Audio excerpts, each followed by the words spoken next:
Hi guys, welcome sa Keizano Anime Recap. Nagsimula ang kwento nang may pinipirmahan si Hattori. Nakipag-contract si Hattori upang ibenta ang kanyang sarili. Dahil gusto ni Hattori ay may mauwihan bahay. Nagsimula ang pagbid kay Hattori ng 500,000. Hanggang sa may lumapit kay Hattori upang magbid ng 5 million.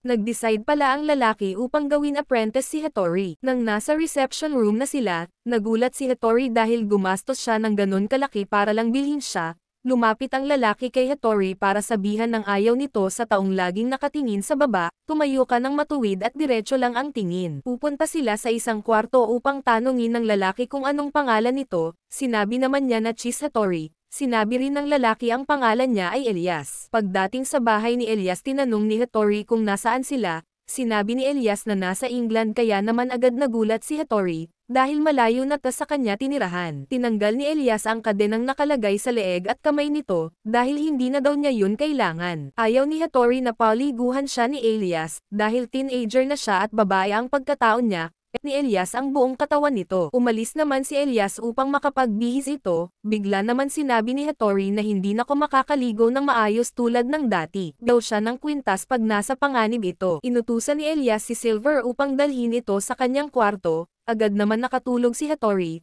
di naman nagpakita sa kanya ang aerials, upang yayain itong lumabas sa gabi.